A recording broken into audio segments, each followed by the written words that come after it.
Hello and welcome to our third show of One Cell, One Light with your hostess, Dr. Hildegarde Staninger, commonly known as Dr. Hildy. And our lovely guest today on our show will be Miss Nira Levy Maslin of Organic African Red Tea. Our topic for today on the show is going to be the use of African teas, spices, and herbs from antiquity to modern times.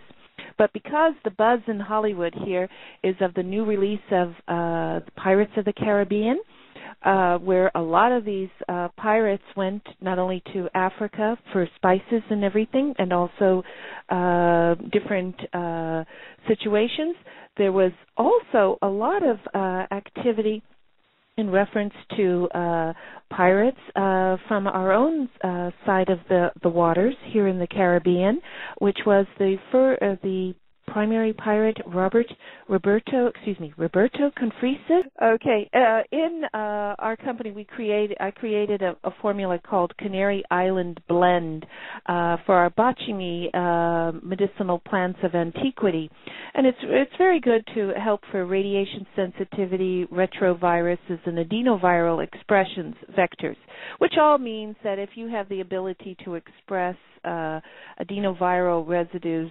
it helps suppress that. But the main thing is it was named in honor of the only pirate that was originally from the Caribbean, which was Roberto Confrisis.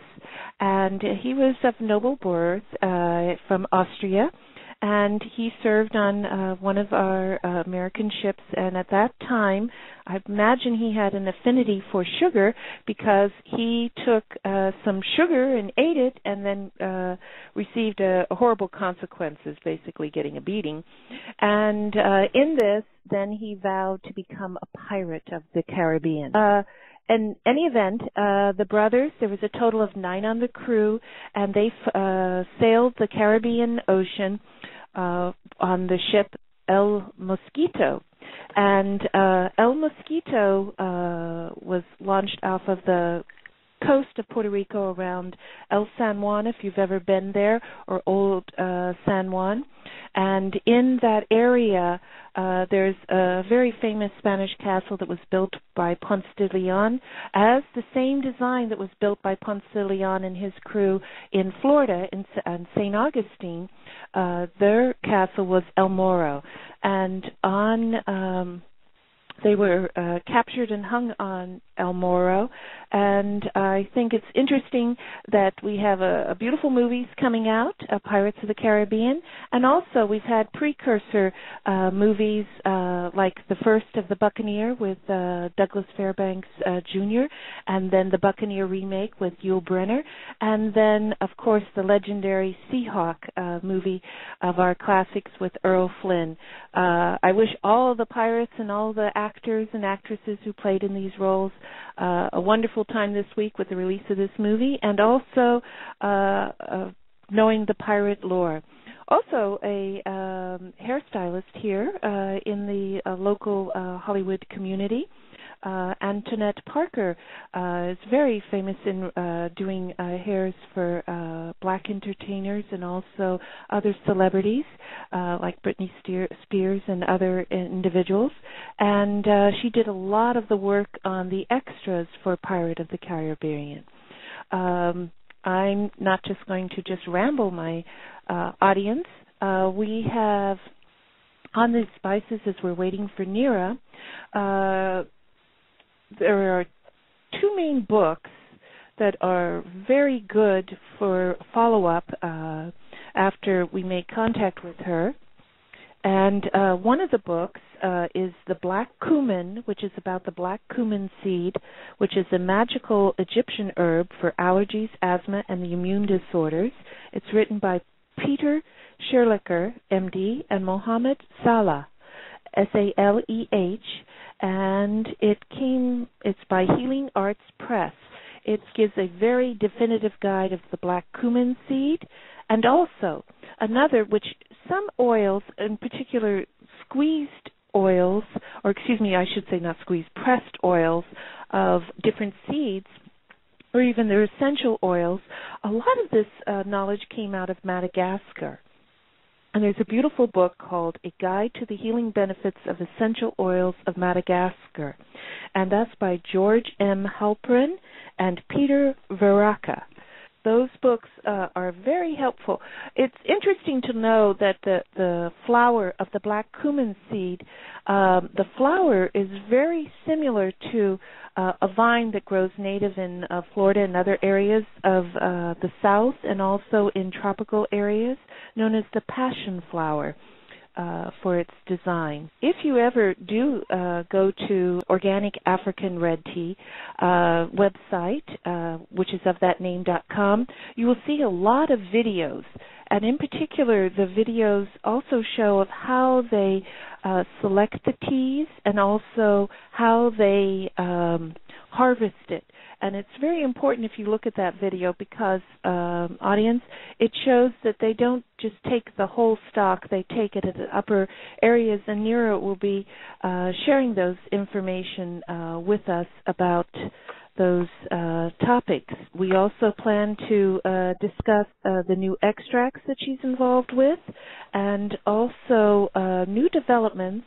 A lot of scientists and medical professionals are looking at a new herb that is from the roots of the geranium. As I was mentioning, the black cumin seed, the African Red Tea group, Nira has a beautiful tea made out of the seeds, and I'm familiar with that, so I want to bring out that there are a number of spices that come from Africa, and the civilizations of Africa, the continent, have been among the oldest in Antiquity, being with the Egyptians and then the pre-Greeks, a lot of different areas. In particular, in this text, which is the magical Egyptian herb of allergies and asthma and the immune system, by Peter Schlecker and Mohammed Alim, the main thing is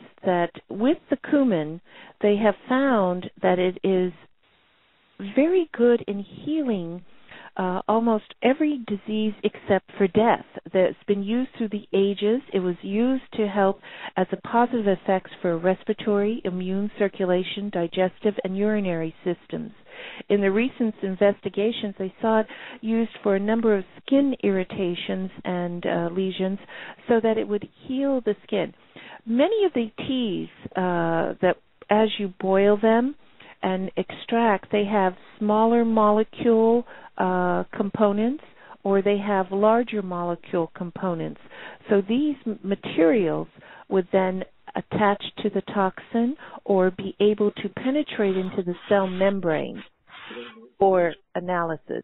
And then the other is that from these benefits of being able to go in, this particular type of herb from Africa, the black cumin, was very important in the treatment of psoriasis and acne. They saw many different changes from the individuals that would use it as a basic tea. And the oil was very important in having a lot of what they call P-zymes, which are precursors to enzymes that help heal the skin and other types of reactions. They also had a high amount of fatty acids that were able to be as essential fatty acids and prostaglandins. Without further ado, let me properly introduce our guest. Our guest of the show is Miss Nira Levy Maslin, and she is from the company Organic African Red Tea.com, and you can see many different videos, many different histories that are there, and a whole gamut of lovely products that are coming of age. Even though Africa has been our oldest in civilizations through time, and Nira will share many experiences with the history of Africa and also the use of herbs and spices from antiquity. And as you look at the development of the civilizations through the trade routes, that's where a lot of this knowledge comes through over the antiquities. So, here is Miss Nira, and we're going to talk about tea, spice, and many different remedies. Yes. Yes. Nira. Welcome, my beautiful listener. I'm very excited to share with you today my passion for 11 years regarding the African healing herbs that come from Cape Town, South Africa, especially the red bush tea. It's a plant and grow in South Africa in the indigenous time, and the indigenous people used to drink it, and they really felt wonderful regarding anxiety, stomach cramp, energy. So in 1900, they discovered the red bush tea as a powerful healing herb that has, it's prepared like a tea. It's a bush that's prepared like a tea. It's not a tea. Tea has caffeine and tannic acid like the green tea. Right, and these is very important. You brought that out, Nira.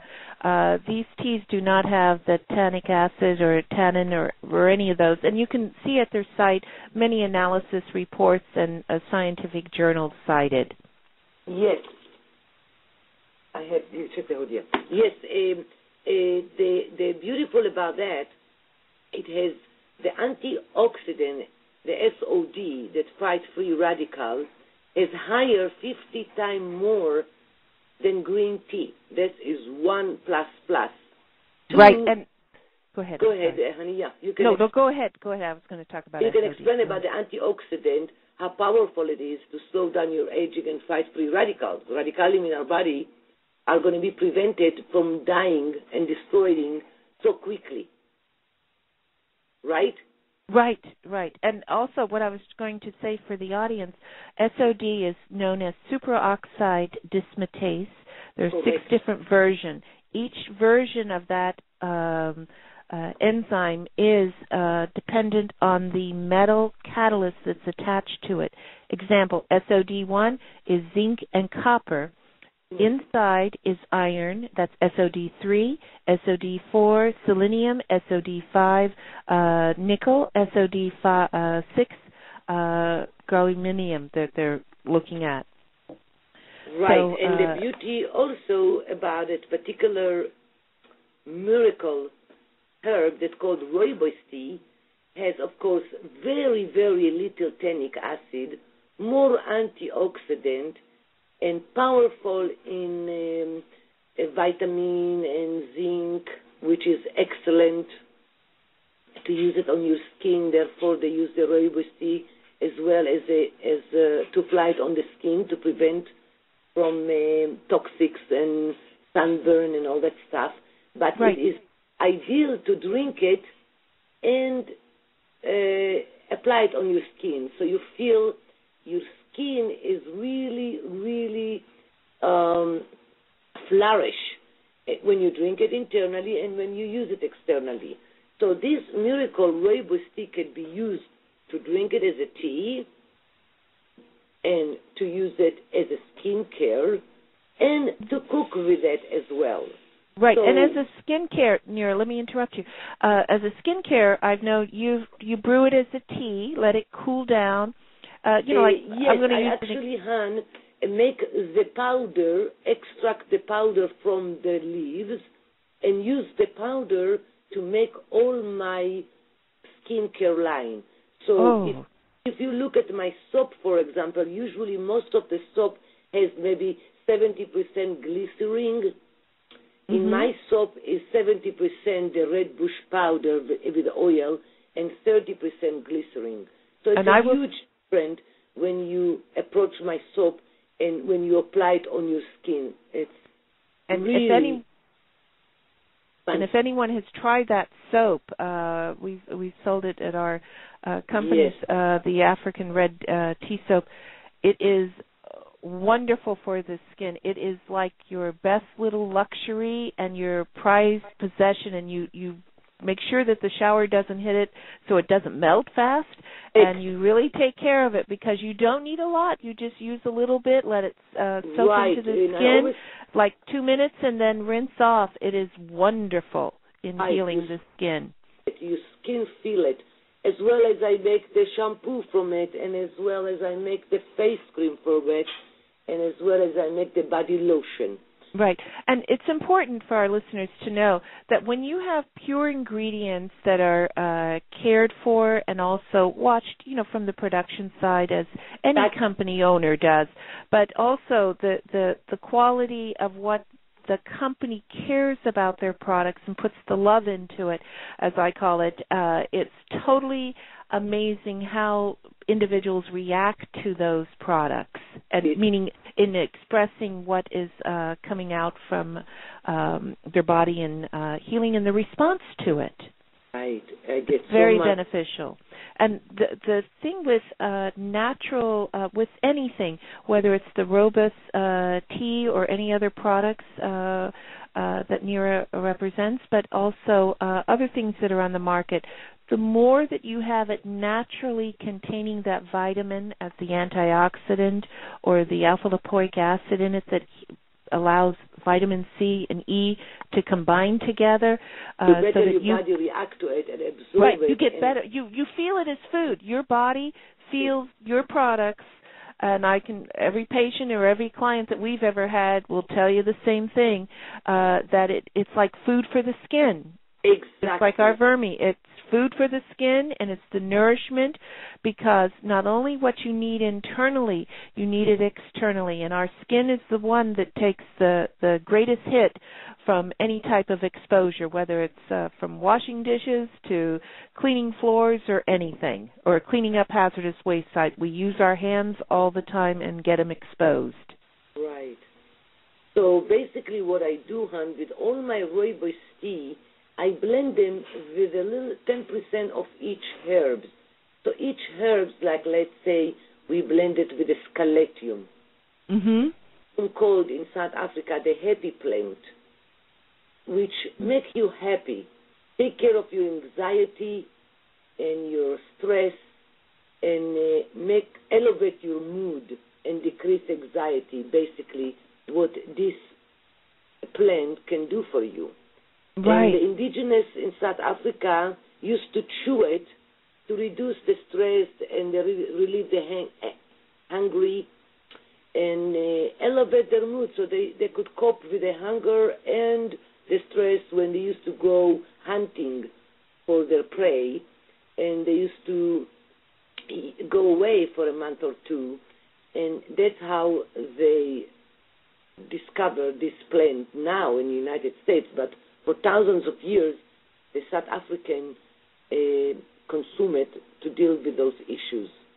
So what I do, I take the plant, raw material, extract it as a powder, or leave it as a teacup, and mix it with my rooibos tea for my clients to start tasting it and start feeling the effect on it. Mm-hmm. Because so I highly recommend the rooibos with the Scaletium tortuosum. Right. And it has no side effect like other kind of product that you have on the market, like Prozac or others that deal with depression and anxiety. This is just take care of your hungry and anxiety and depression. So right. that is my biggest seller so far, is the rooibos with the Scaletium.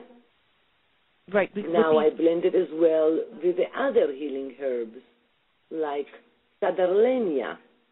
Mm-hmm. Sadarlenia is an herb that grows as well in South Africa, and it's excellent for immune boost, especially for those customers, clients or patients that's suffering from HIV or cancer or diabetics. Right, and each one of those diseases initiates an inflammation in the body or a congestion in those organs, even though we know that the end results of those diseases. But in those types of mechanisms, these teas are very beneficial, as Nira is explaining, to reduce that burden of the reaction to the C protein, the S protein, and the G protein, which is on the outside of the cell membrane. It helps reducing that inflammation, thus can allow the nutrients to go in and out of the cells as needed. Right. And it helps a lot of people now that has, that kind of type of cancer that your body is collapsing, your immune system is collapsing, cannot fight with any little fever or any little things that you get while you have the cancer or the tumor. So what it does, it's very bitter plant, bitter, but you feel more stronger and it develop your desire to drink. Maria. Sorry, Maria. listening. We've got a lot going on. Okay, because I guess the pirates are coming to town. Yeah, I have people here. It's okay. It's okay. We're live. It's okay. What I'm trying to say, honey, the Sadarlenia, I have many patients. They buy it every month. And the thing is, because you mentioned a very good point, that this particular plant, herb, is bitter. The more bitter a plant is in taste, it's got more alkaloids and alkaline in nature. And in doing that, it helps in stimulating different neurotransmitters that will allow you to relax it or the uptake of those inhibitions of those like serotonin, neuroepinephrine, dopamine, or any of those. It's like you said earlier, it's the feel-good herb because it makes you happy. And I suspect that it develop your you feel hope. You feel you can cope with the situation. Right, and in many situations with chronic diseases or anything, or the changes in our world or anything, each individual loses hope sometimes, sometime within their lifetime, and sometimes you need a little help. You need that helping smile or a good cup of tea that could help you along the way. Correct. And also, I suspect I have not seen any analysis on it, with niacin or that, because it's so that herb with chronic depression. It may have a lot of. I know it has magnesium from your analysis report, but magnesium and also maybe niacin naturally, so it helps with chronic depression and that, and in particular with. AIDS patients that you probably have seen, going through your store or anything like that, if they share any story with you, they get a lot of fungal infections, and this type of tea is good in relation to that because of its alkalinity. Yes. A majority of individuals get secondary opportunistic fungal infections due to the more chronic their disease nature is, because the organ systems are shutting down or not working properly and cannot take care of the natural response or the use of the natural flora to fight these internal extra infections, if I could elaborate that way. That's right. But with the scallium, how do you say that again, Nira? Scaletium. Scaletium. Scaletium. Right. Scaletium. And for our listening audience, when Dr. Hildy can't say a word, it means that it's very important to whatever is going on. So this is very important tea and herb to all of us. Nira.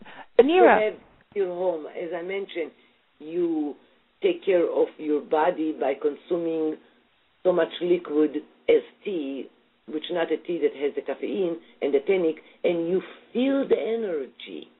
Right, and that's a very important point, because in your products, just as with many ones that are natural, and what I'm saying to your audience, natural in that the way they process it, they try not to destroy it. They try to maintain that plant's life force so that it has the integrity, so that it's still there. And when you consume materials or foods with a high life force, which is known as the bioluminescence of that plant, or what is reflected that way, you absorb that life force so that it can, that generation not only is food for maintaining your life, but also give you the stimulation so that your body will then make its own radiant heat through these natural products when you don't have far infrared or anything that is a mechanical device available. It's very important that you generate your own light and also express that, because the happier you are, the more joy you have within your body. Your cells feel that and express it. A lot of people, when they're pregnant, they glow. They glow because they're using their body to create radiant heat for the developing embryo, but at the same time there is a glow, more photons, more sounds within the communication of the cells. And every type of birth, whether it's a human or animal or a new seed cracking through the soil, it's a miracle in my book. And it's really bringing you back to nature. And I know, Nira, you're very attuned to nature and its aspects. And important to communicate with the nature, as we talked about it yesterday. Yes. So let's say if you take something to your body, you want to know what it is. You want to smell it. You want to touch it. You want to communicate with it. So once you take it into your body, it's like ceremony. Right. It's like feel my presence, taste my love, know my being. Exactly. And that way your mind knows already what you're taking. So let's say you take the caladium to feel natural high. So you see the herbs, you know it's raw material, and you take it and it goes to the right organ to take care of what you need, the allergy or illnesses that you have.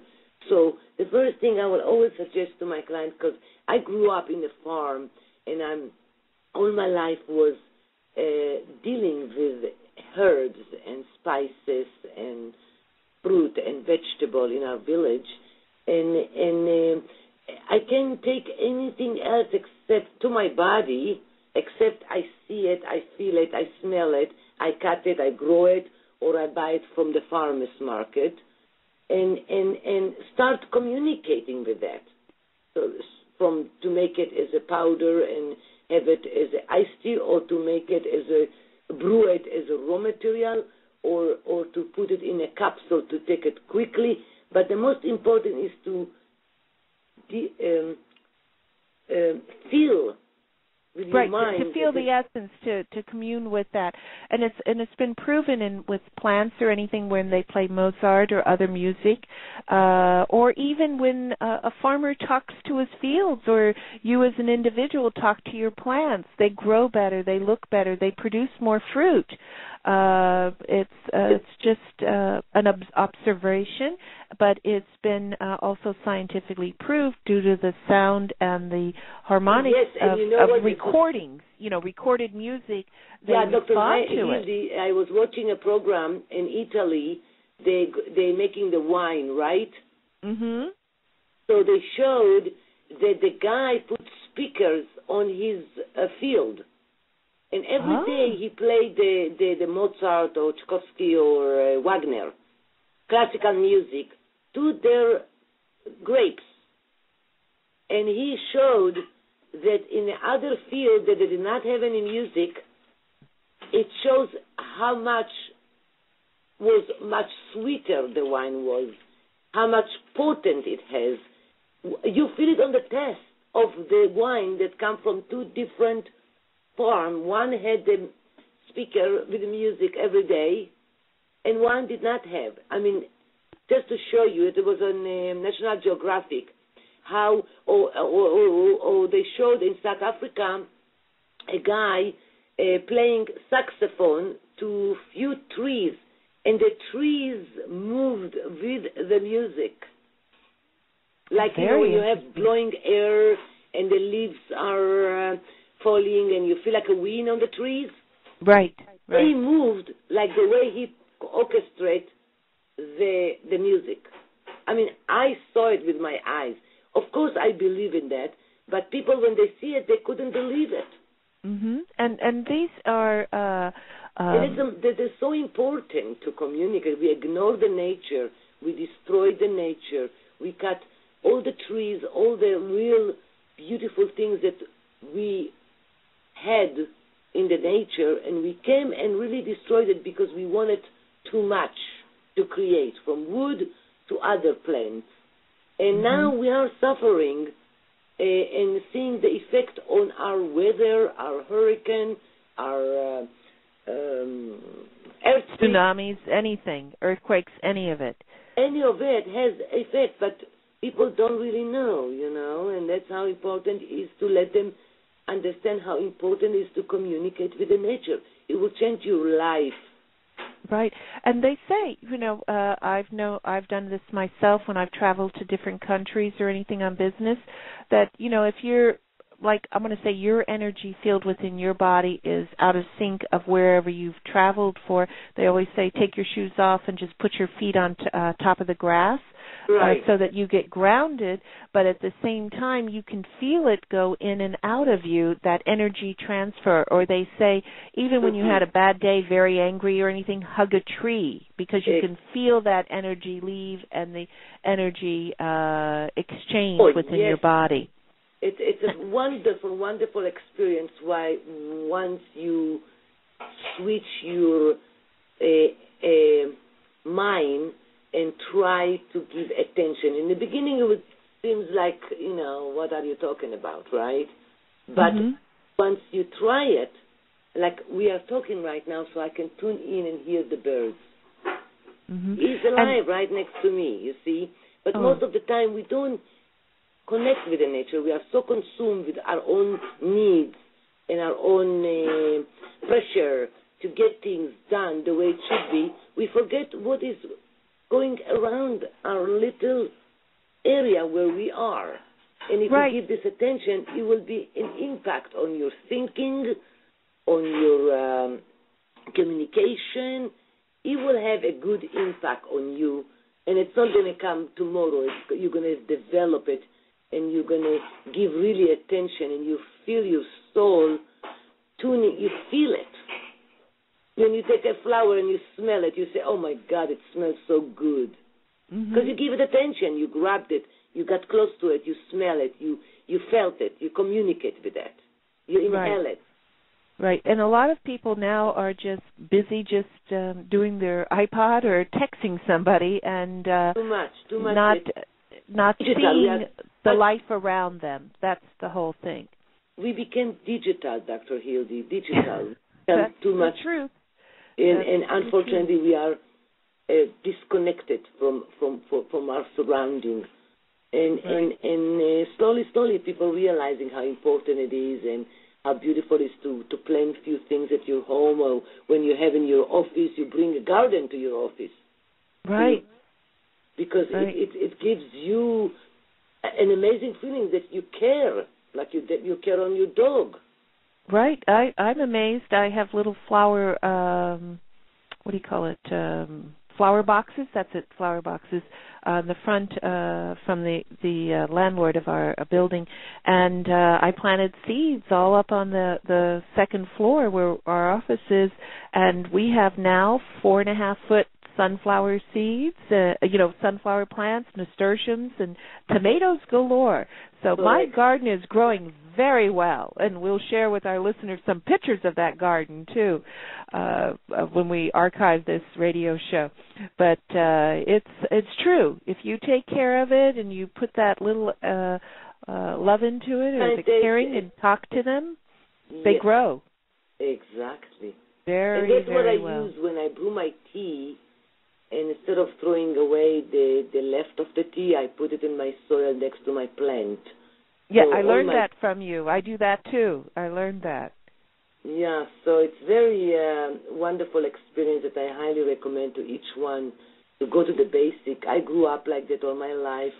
I ate all the vegetables that my father grew, and we sold it to all our neighbors. So that is important to know, to make a little change and see the change. Right, and also it's not only the change, it's your contribution back. Correct. Everybody, like you said when we were getting connected for the show, it's where everybody takes. Right. Some people don't know how to give, some people don't know how to receive, and some people don't know how to share. But the thing is that even just doing a little bit within your family and your own life, that's the start of a nucleus that can connect to all of us. It's just getting those vibes out and also expressing those feelings that way. Correct. And the other things I like to talk about, Dr. Sure. Hildy, is the black seed that come from Egypt. Right. I referenced in the beginning when we were trying to get you connected to the lovely book you gave me, which is The Black Cumin, the Yes. Magical Egyptian Herb. And I know that we were both most excited about that when the book came out. Go ahead, dear. Seed, honey, that I grew up on it all my life, and my parents used to use the seeds in baking and cooking and cold press oil. They took care of the internal and external. So just recently, the United States did some research, and they find out it is the black seed oil from Egypt can fight pancreatic cancer, wasn't it? Correct. It was pancreatic cancer. And that study audience was done by Jefferson University in Philadelphia, which is a very respected medical school. Correct. And they find out it kills pancreatic cancer. It's not prevent, it kills it, which really remove it from your body, which is unbelievable. But this is the truth. Those, at the time of the King Pharaoh and Tutankhamun or other kings were rubbed, they were like covered with the black seed oil, layers with the cotton. Before they buried them, they used to rub their body, internal, external, with the oil. After they removed the organ, all the mummy. Right, for the embalming and the mummy. Correct. So when they 28 years ago, they find it, the tomb, and they saw the oil, the layers of the oils, and the seeds was all around the tomb, tons of. So the seeds create special heat, and the oil really take care of your cells to connect together, like if you want to do a surgery on your skin, it just work together and wipe the scarf or any other. Right, because a lot of scars, they get bacteria behind the cut is on the front surface, and then it makes like a keloidal over it, and there can be vitamin deficiency. But on the other side, a majority is bacteria adhered to that scar tissue. So as you can get rid of that bacteria, like through shaking or vibration, and that probably with this black cumin seed oil, it penetrates in and has many different, not only immune stimulating, but also healing properties for giving the nutrients that are needed there to repair. And probably also, because it removes the scars, just as you said, Nira, it's amazing, honey. I had a surgery. It probably makes good striated muscle, tissue. Yes, and I had a surgery in April 5th, 6 weeks ago, and I had like 5 openings on my stomach. When I got home, the first things I did, I put the oil I tell you, Hildy, it is gone. The doctor couldn't believe it. It's healed right away. So hear that, listening audience? Cumin, black seed oil is very good for that. And then if you do drink the tea, it's wonderful because it's healing the organs inside and also the scars.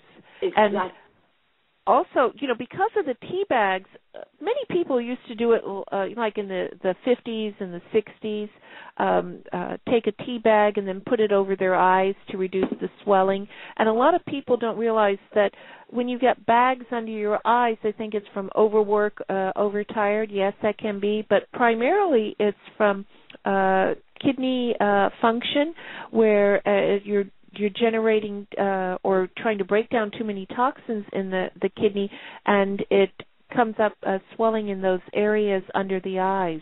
And if you put a, not a hot tea bag, but a cool tea bag that has been used, and use that on those areas, especially with your teas, they would get very good benefits for their skin in even patting it on. Yes. Like a cotton ball, but it's a tea bag. My favorite herb is the black cumin seed.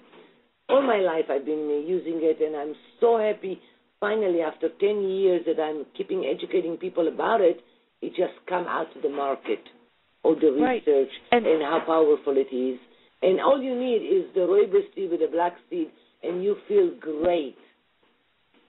Right, because they're high in vitamin C too, and I know that from the book that we referenced, cumin was used also to make salve for ears and also like for earache.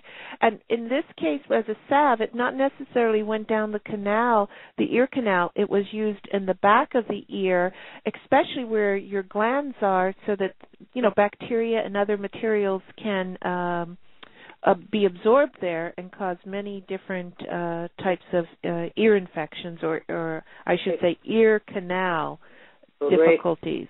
Yes. That way. I highly recommend the seed. It's like a poppy seed. It looks like a poppy seed, black seed, or sesame seed, black sesame seed. It's full of oil, and you can eat it, you can cook it and drink it by itself. You can mix it with the rooibos tea. You can use the tincture that I make from it. You can use the oil press, cold press. We don't use any alcohol, anything like that. Right. But the other herbs that's also become very, very, very important is the pelargonium. Yes, you were sharing with me. We were trying to do, audience, a little preview of what we were going to discuss on the show, and I think that's very important for the audience to know about because this is new. It's an older but new to the healing community. Right. In Germany, they use it for many, many, many, many years before we really knew about it. So what happened, the pelargonium roots, it comes from the 200 different, the geranium flower. Mm-hmm. And geranium flower grow everywhere in the world.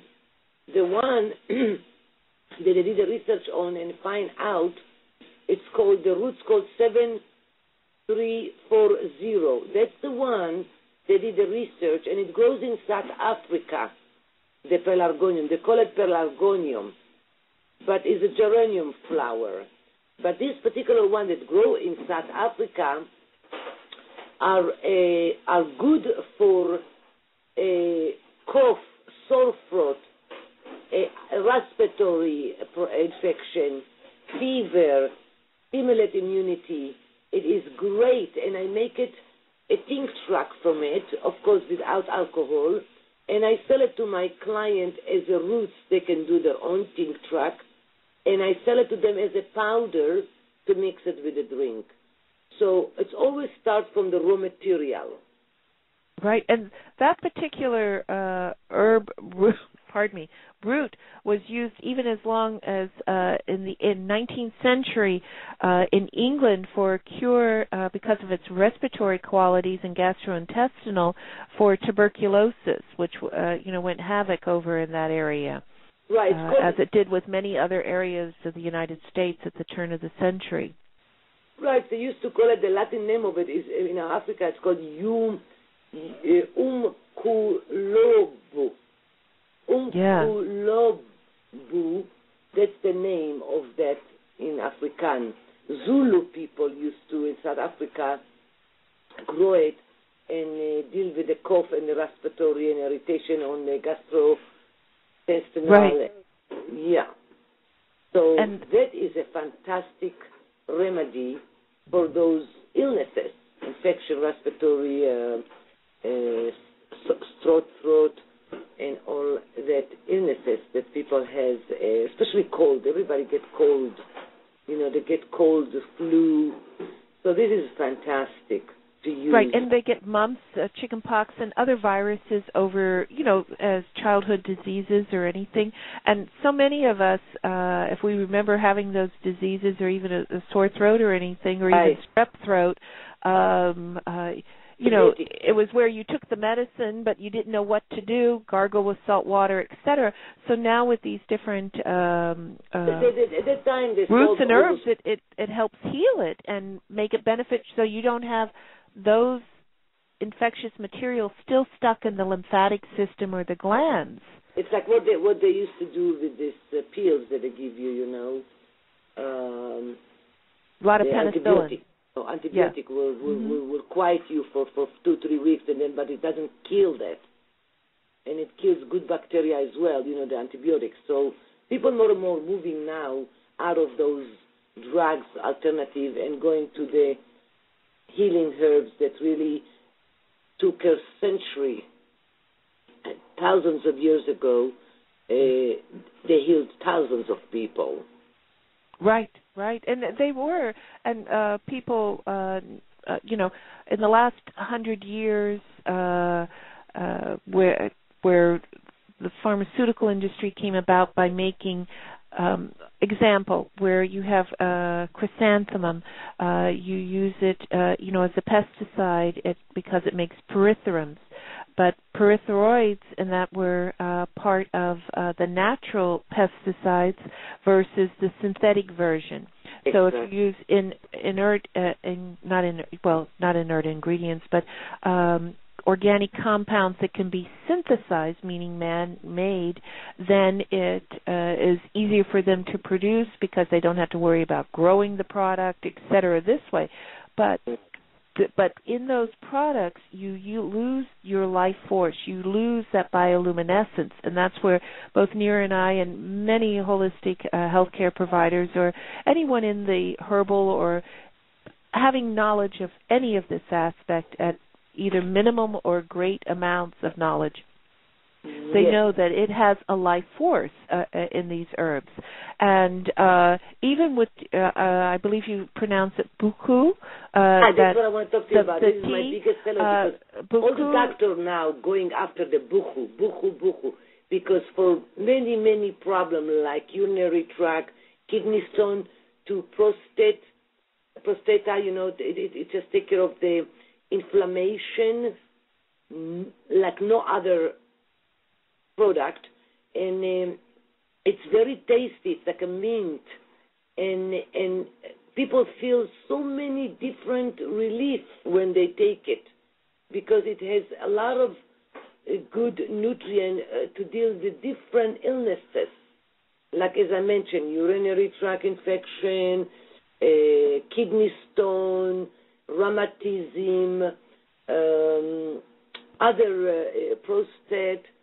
And many other things like gout, people suffering from gout, and right, and the gout has been the increase from the gout. Right, and a lot of gout was in different Asian communities and stuff for that, and then there's a relationship to like molds that you're exposed to, because those metabolites of those mycotoxins then can stimulate the buildup of uric acid, but primarily to interfere with the urea breakdown within the body of the urea metabolism, and where you can form gout and other types of similar modalities. The thing is, with this particular tea, because I've noticed in how we've used it here in the office, or how patients have used it, it really goes. This particular tea goes to wherever, I'm going to say, the weaker organ is, or where it's needed the most. Correct. It does, like you said, it goes after inflammation of the joints, which gives you the disease, arthritis. It helps in relieving that, and that goes back to the different layers of proteins that are in the membranes of the cells that react with different molecules, and at the same time the active ingredients within, or I should say the active molecules of these different teas. And right. It's very unique. It's not only in helping removing, and it's more than just increasing circulation, because the circulation of the capillaries and the vessels are going throughout the whole body, but it allows, because it's cleaner flow, it allows the lymph to start to drain and, reduce other toxic burden. Mm-hmm.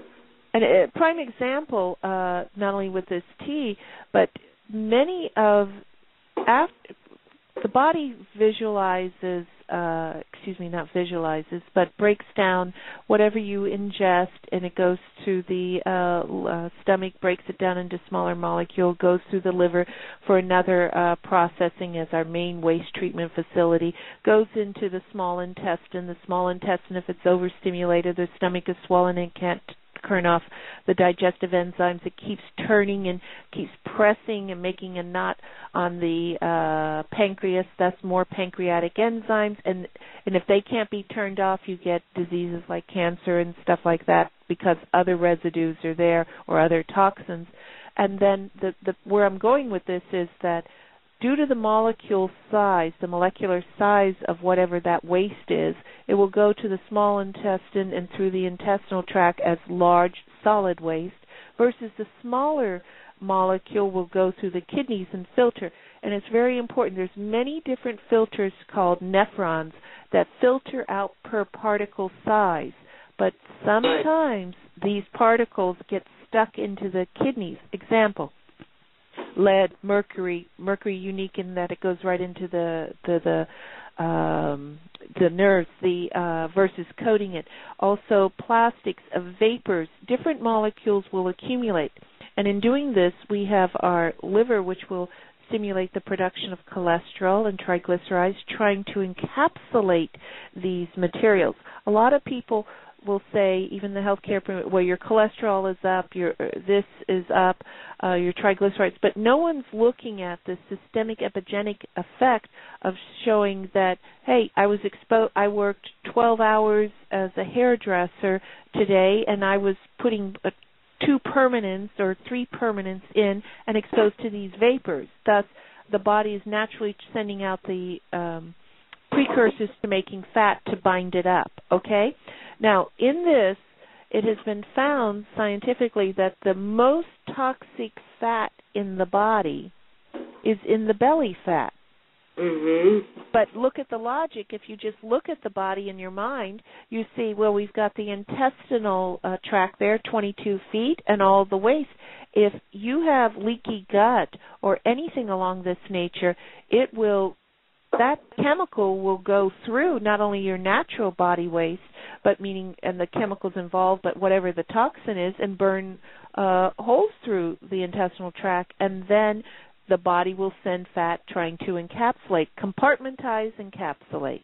And where this tea, the buku, is very mild, very aromatic, as with all of these teas, but you feel it definitely in the kidney and cleaning out that area. And I will say, as a measurement of anything that is doing some benefit to the body, when you start to experience odors of the urine or anything, you can usually know that there's chemicals involved, and as it gets cleaner, you have less odor or anything from the urine. Mm-hmm. And they also, in this with the buko, as you mentioned earlier, the inflammation of the prostate gland. Correct. I have for many men after 50 years old. Yeah, because what are they doing to clean that organ? Nothing. And that is the last blood barrier organ before it goes through to make the semen through the testicles. And so whatever is stuck there as contaminant, it can be on the prostate gland. Right. And we're hearing the music to go into our little 6-minute in-between intermission, so that we will continue this audience as we go into the next hour. But Nira, due to us losing each other's phone connections, I would still stay on the line.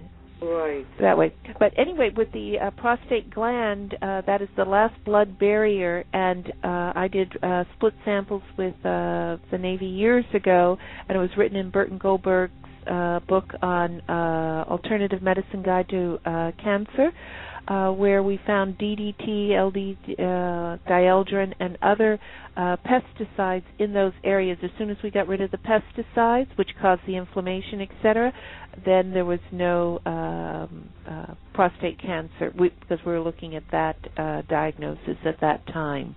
Right. Okay. And audience, as we hear the music, we will be rejoining up soon. Informed, enlightened, alive and amplified.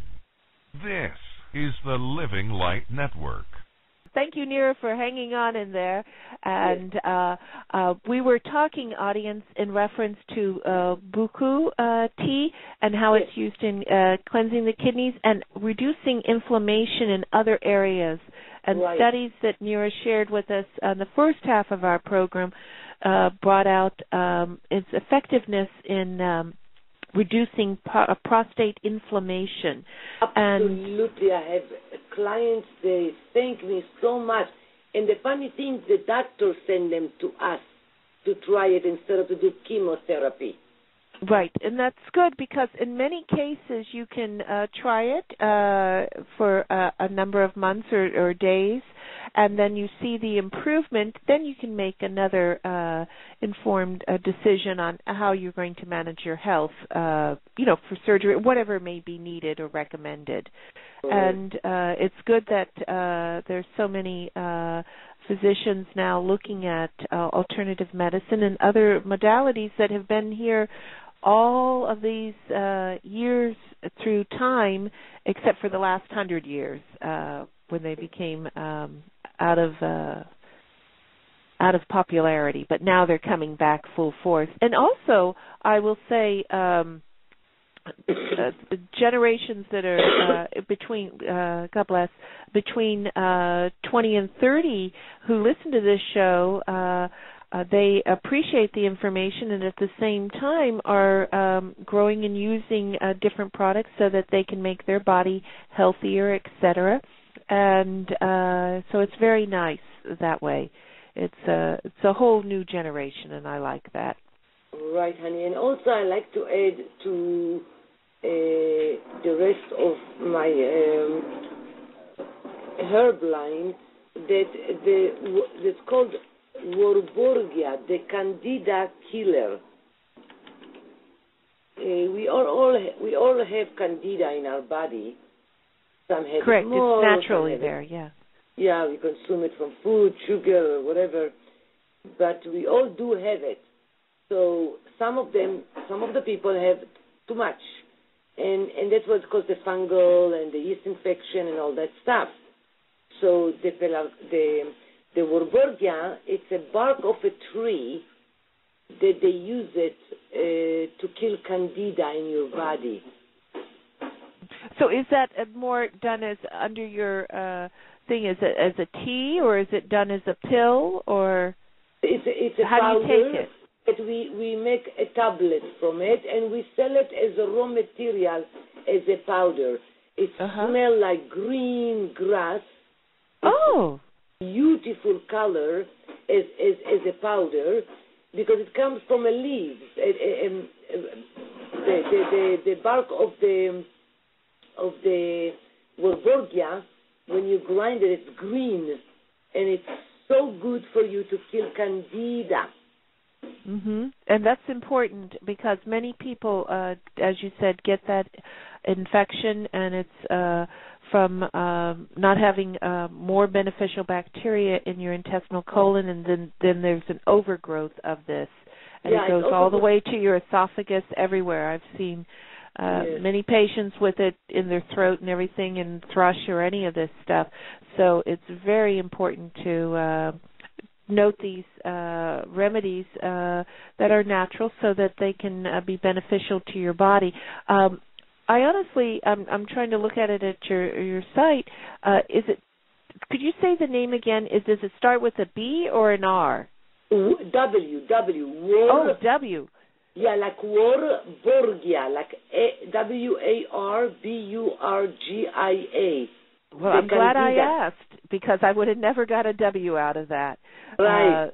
So that's very good. And also, there is two other teas that I really like, which is the honeybush and also the Southlandia. Yeah. Yes. The honeybush. Again, audience, that's very important because I couldn't say the word. Right, honey. And you know, the red bush tea grows in a slope of Cederberg Mountain. Now, when tell they the were history of that. discovering the red bush tea with those indigenous people that were drinking it, they find out not far from that area there was another bush. They call it honey bush. It's sweeter, more sweeter than the red bush tea, rooibos tea, and it has the same healing property, no caffeine, no tannic acid, more antioxidant, it's sweeter. It has nothing to do with honey. They call it honey bush because it's sweeter than the red bush. This is the red bush tea. It is rooibos. It's sweet, but not that like the honey bush. And it's good for, antioxidant, and it fights free radicals, and it's great for a woman that she has nursing her baby. It's fantastic for colic and constipation, and it's excellent remedy for cold and flu if you don't want to take other remedies, just to take the tea, which of course it's not a tea, it's a bush.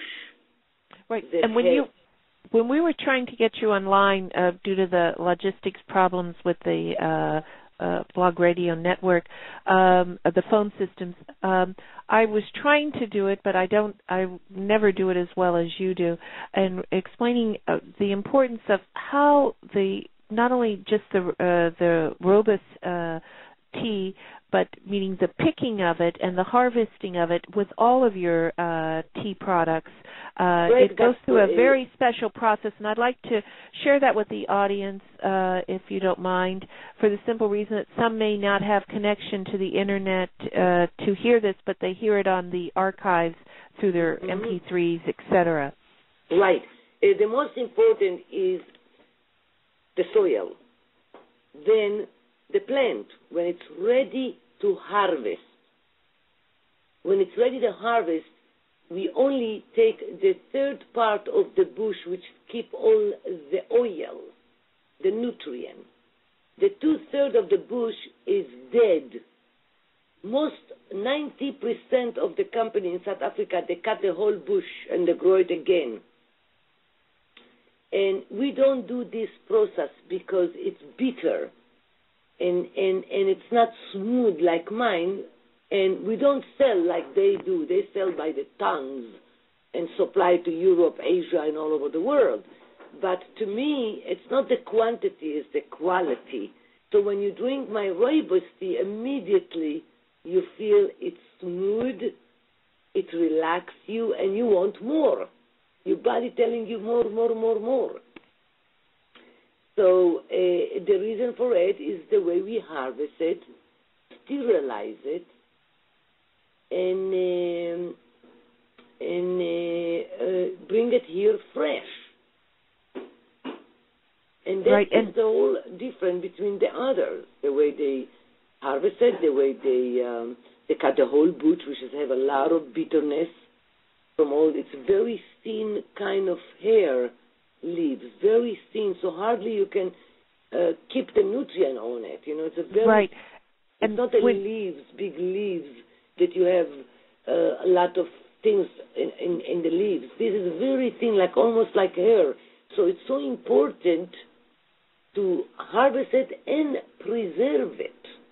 Right, and it's very important in that preservation process, not only naturally for maintaining the stock of the plant, but also for the storage of these leaves as they're getting processed or cut or dried, because the more... That's what keeps the nutrient alive or kills the nutrient. Right, and when that nutrient is in the leaves, you have less mold, you have less of these, I'm going to call it the molds that are come from, like penicillin or any of these that come in the storage of raw materials that can create mycotoxins or anything. So you have a better reduced amount of any of that, or none at all, because it's maintaining the oils with it.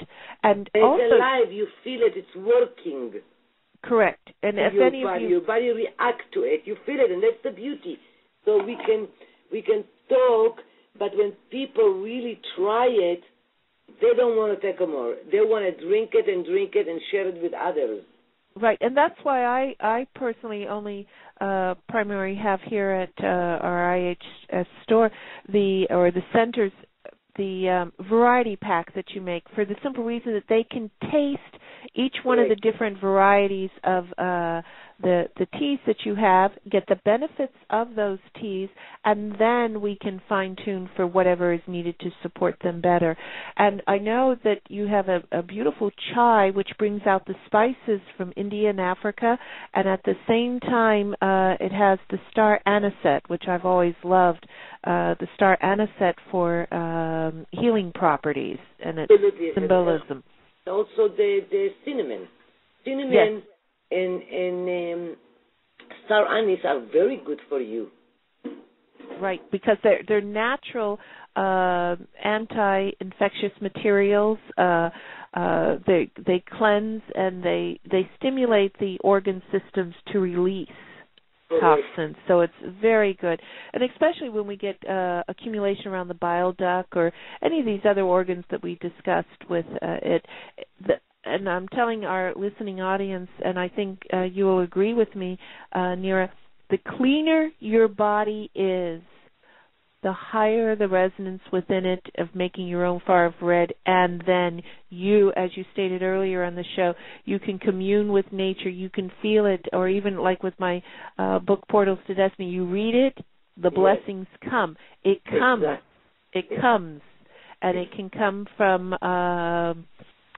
your own self, because you become the better antenna. And I know you have a new product that I love this fruit. I love this fruit. I was introduced to it years ago in Puerto Rico, and I love mangoes. And some people, because if anyone has ever been around a mango plant, they grow tall and they have very shiny long leaves. Mm-hmm. But they do secrete oils, and some people can be very highly chemical sensitive to the oils of the leaves, and the skin, because it's very aromatic, but the majority of people are not. And it's recently getting a lot of popularity, your African mango fruit powder for weight loss and obesity. Absolutely. And you have all the research. They just find out, America just finding out, open up to African product. I have been doing it for 11 years. Before, nobody wants to talk about Africa because they were worried about AIDS, and they didn't want to mention Africa. They wanted to mention Japan and China, because they spend millions of dollars to convince us that their product is better than anybody else. It may be good for China or Japan because that's lifestyle and the way they work and think. It's different than our lifestyle. They still ride the bike. We are living in a fast way of consuming too much, stress too much, worry too much. So I'm so happy that more and more people will be open to try that amazing healing herb that comes from South Africa. And it's organic certified, it's not expensive, and very, very effective. And people now getting excited. A lot of doctors are looking to see what they can, introduce it to people, mix it with others, and make capsules from it, and put other formula to it. And it's just happening now, and I'm so thrilled after 11 years that finally there's more awareness about the power of Africa. Right, and in particular, this mango fruit powder, which is from, correct me if I'm wrong, dried mangoes, but in particular it's from West Africa, which Nigeria, is like Nigeria, Cameroon, etc. And how does, because you're familiar with Africa, Nira, like as you mentioned earlier with the robust tea, it depends on the soil, where they grow it and that. Because I do know, I had a good friend, Marshall Segoe, and he lived in Africa, and he had what they call ironwood from Africa because this particular tree absorbed the iron out of the soil, and it was harder than wood. I mean, it was like iron, and you, as you absorb that mineral, element, we get stronger too. But with what's going on with Nigeria and Cameroon, I know they're more in the, I'm going to say the center of the continent. Yes. So it probably has more humic acid, more nutrients within the soils because it's very rich and lush. Or am I wrong? I don't know. Oh, you are absolutely right. The soil, and the history, the continent of Africa was away before, the age, how do you call it, the coal age, when before Europe, all the water were melted, right? Mm-hmm. Africa moved, the continent moved. Right, and that's continental drift. Continental drift. That occurred, and right. There was a traumatic explosion was on the mountain, the Temple Mountain in South Africa. Mm-hmm. So they did the research on their soil, and their soil are packed for thousands of years. We're talking 600,000 years ago, with all kinds of nutrient. We don't even know what it was all arise from the ocean, those mountains, and it's full of nutrient from the ocean at that time. Right, and the oceans are the ones that have the most pollution at current times, but also the most solution for the nutrients. And that's also with a lot of plants because of the commercial growing of plants, and as we shared about no music or just showing love to them or, talking to the plants. And the proper fertilizers, natural fertilizers versus chemically, the nutrients within the plants, meaning even the minerals, we as a population in in commercial, industrial nations, lose those minerals. And so when you have soils that are rich in those minerals, the plants will absorb it, and you eat them, and you will get those minerals back to you.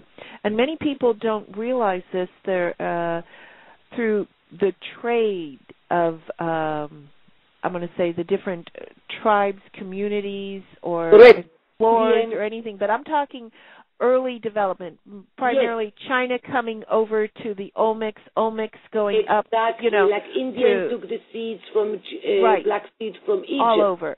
All over that way. What grow I'm it saying in Turkey or grow it in Pakistan. Right. It's not the same as the one that grew in Egypt because it's different, because the soil and the pollution has a lot to do with how the plant grow and what it absorbs. And in fact, just for your knowledge, the red bush tea the roots goes 8 meters down in the soil. 8 meters, which is just a small bush. But the roots goes down, down, down, reaching all the nutrients and bringing it up to the plant. And that's very important because not many trees even go down that far. Exactly. You know, they usually do, flower boxes or anything is 6 inches. Yes. So for a root span to go that deep and Exactly. also to expand out, and also if it is one that works with nitrogen-fixing bacteria that are commonly in the soil, that it has that exchange of nutrients that way.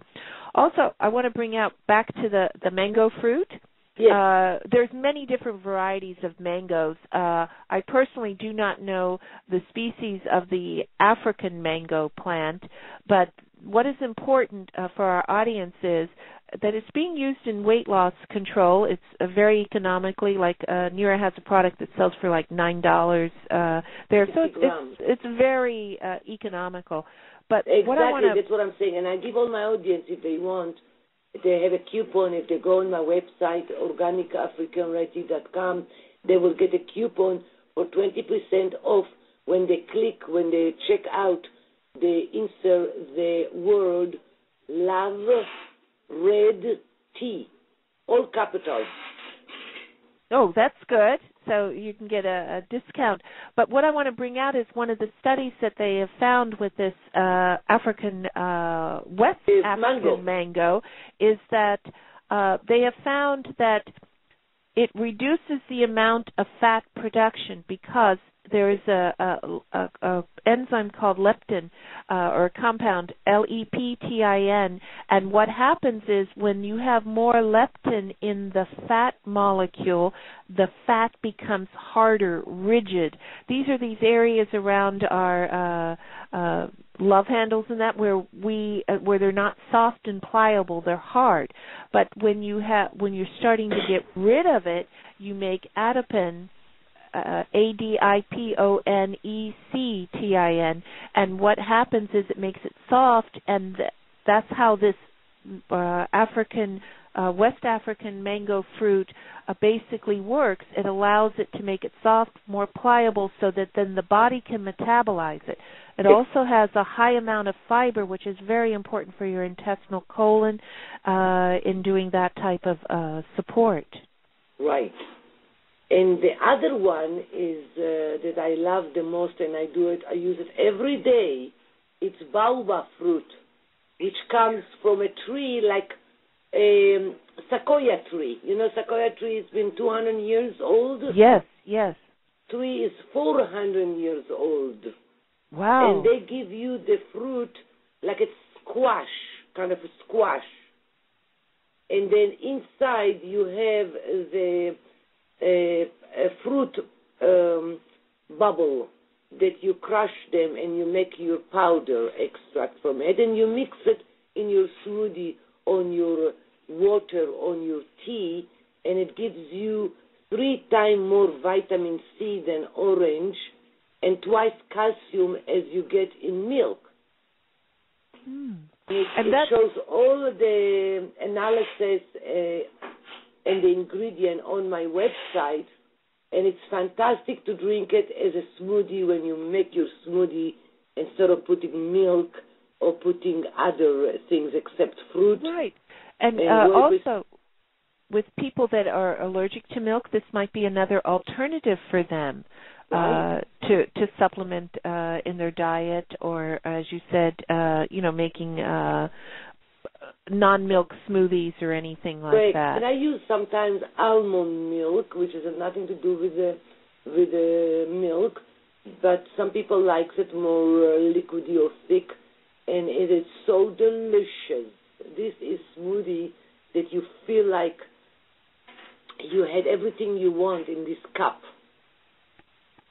When you mix it with strawberry, or mix it with a banana and strawberry, or blueberry, or raspberry, or mango, you mix it together with the powder. It's smooth and it's so delicious that you want to drink it all day long with the fruit that come in the season.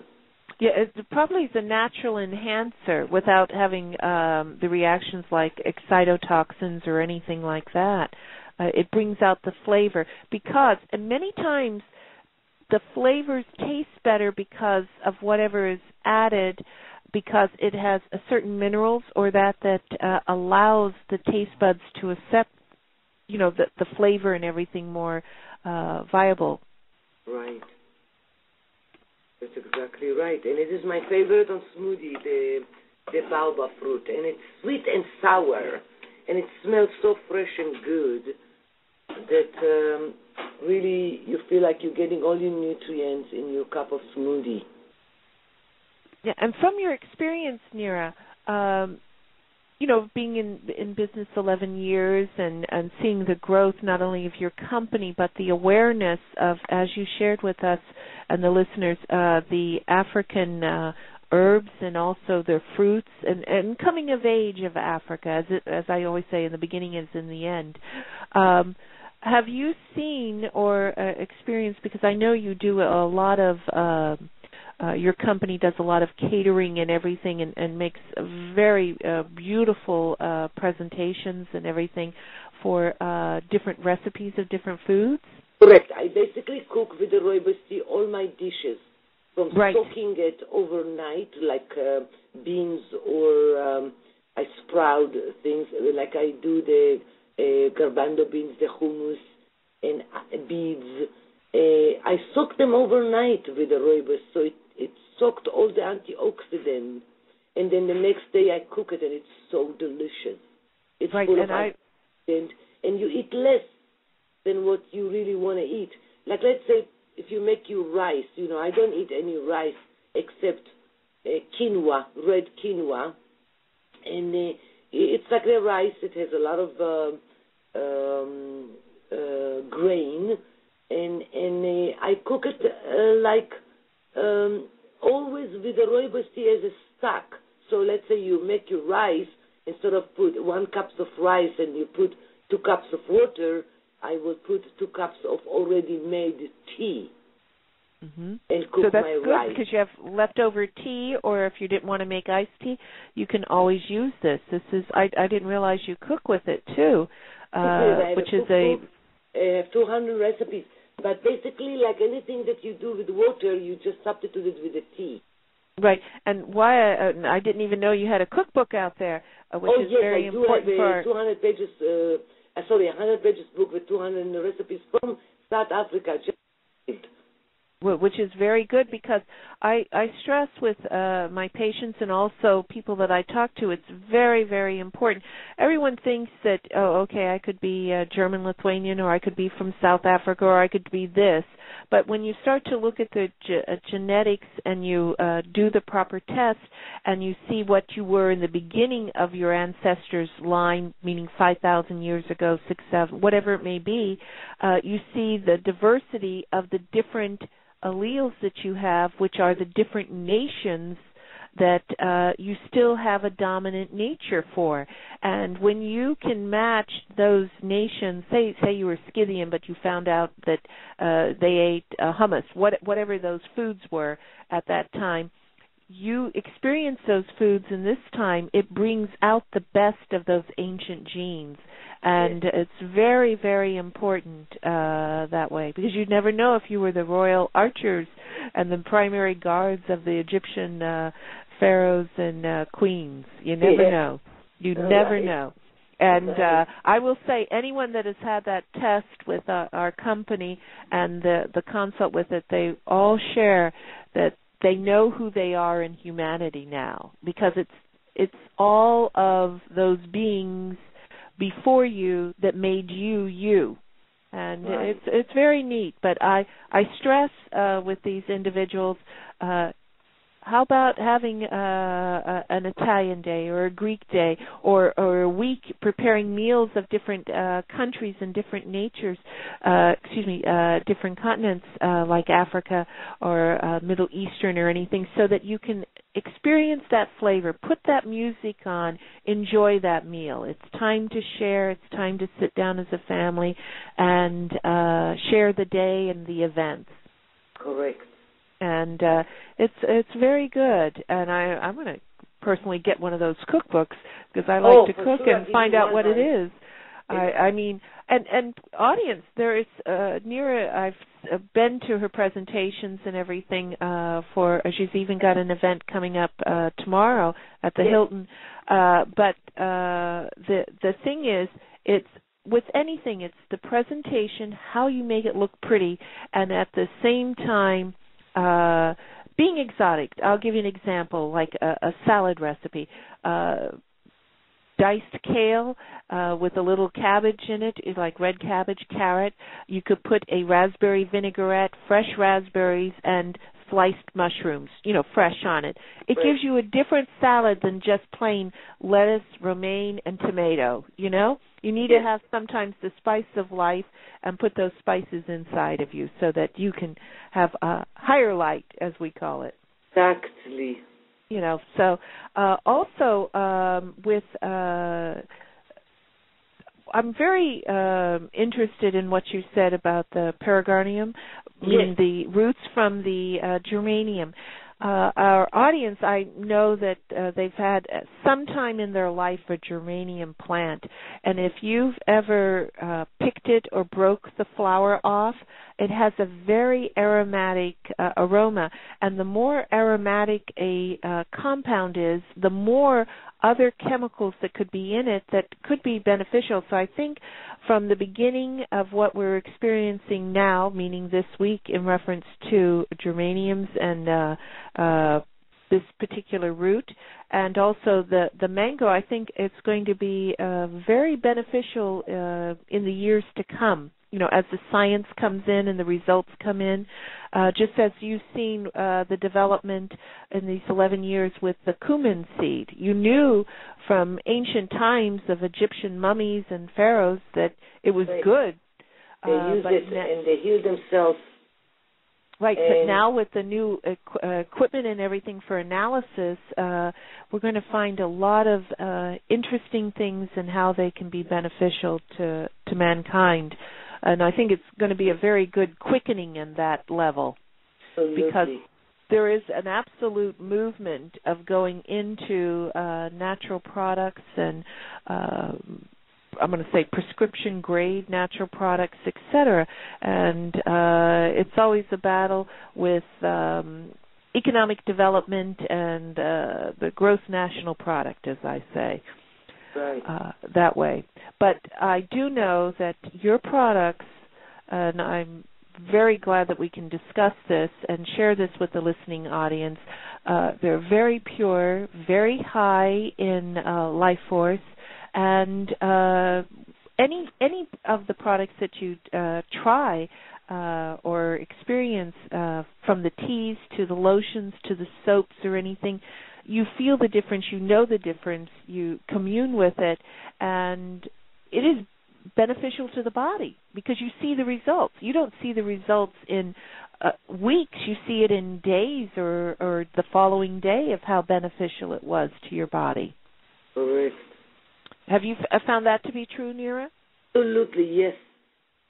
And also I know that with the one that I can't say the name, the pelargonium root. Yeah, that one I noticed that you also have a syrup, and having that in a thing, yes. Is it a syrup of just that an extract, or is it mixed with I explained to you, honey. I take the root, not me. There is a manufacturing.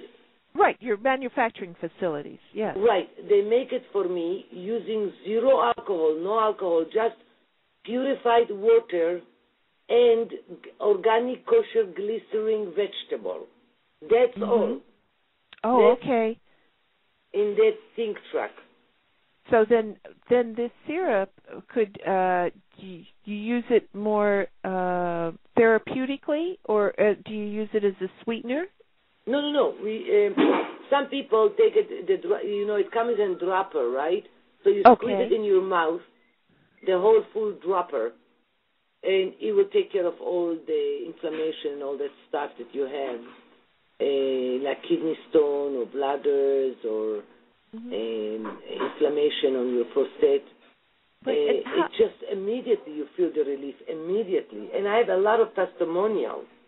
Right, and that's important at the site. If you ever do look at her site, which is organicafricanredtea.com, you'll see many different icons there of like products or cooking or robust skincare. Do read each one of those or look, really study that site because it has a lot of different push buttons that give you the scientific studies so that you can print out. And it's very educational at that site. And also, because these are natural and everything, and we know that any accumulation of anything can be, if you take too much of something at the right place and time and your body can't get rid of it, it can be a poison to you too. But the thing is that these products are natural, that they could be, I don't know if it would be diluted proportional even for children, wouldn't you say, Nira? It's excellent for infants, like less than a year old. Yes. Yes, because I know our products we use, in children, we call it baby safe, and it's very good because I will say the generation that can start out the younger you are in using these fine products and other similar not similar, but meaning, in quality, those children are the best at absorbing, intelligent, everything. I mean, it's a total difference than when we were a kid. But things are changing now. We have about a quarter of an hour to go for the show, Nira, and I would like to discuss with you, if you feel comfortable with it, in reference to specific, like Egyptian herbs. Yes. That you're experiencing now or bringing into the market. As you notice, Nira's company, and that started out of South Africa, but her passion for the nature and also the beautiful plants, the life force plants that are in this continent, she has branched out to bring these quality products to the American and other international markets so that you can experience it.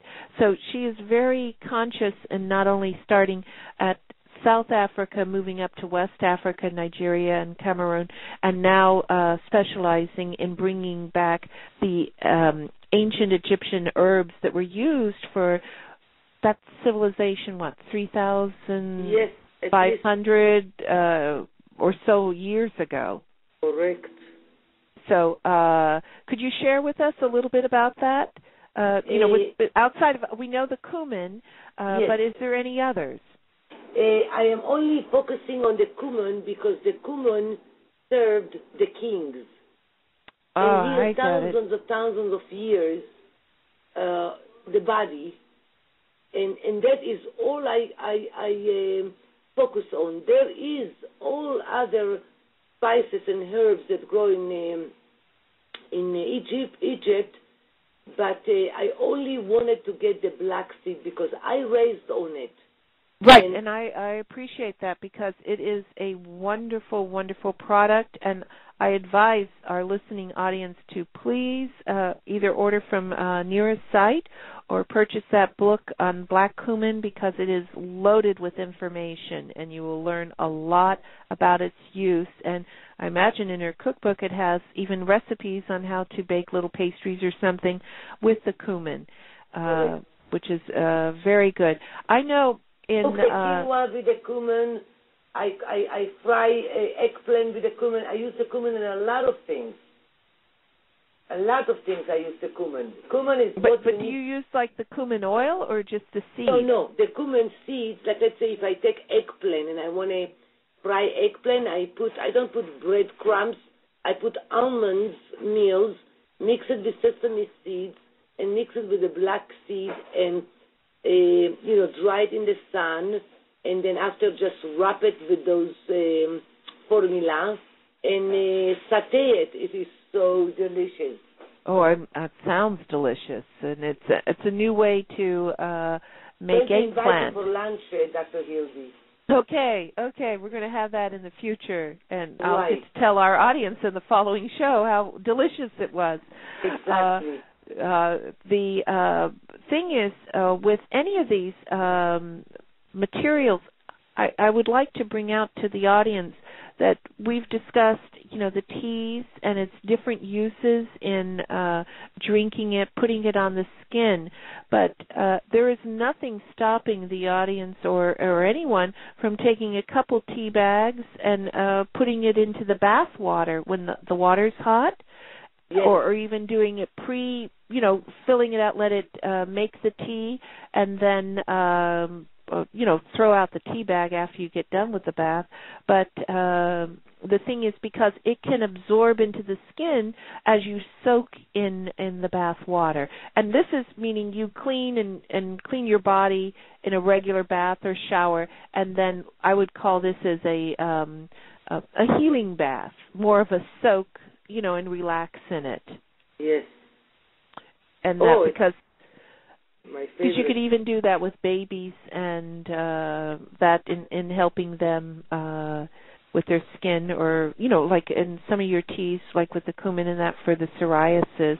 Exactly. That is another alternative method of using it, and it will do no harm or anything. And you, as the parent or the caregiver or the one who just wants to use it, will see the results immediately on your body and appreciate them that way.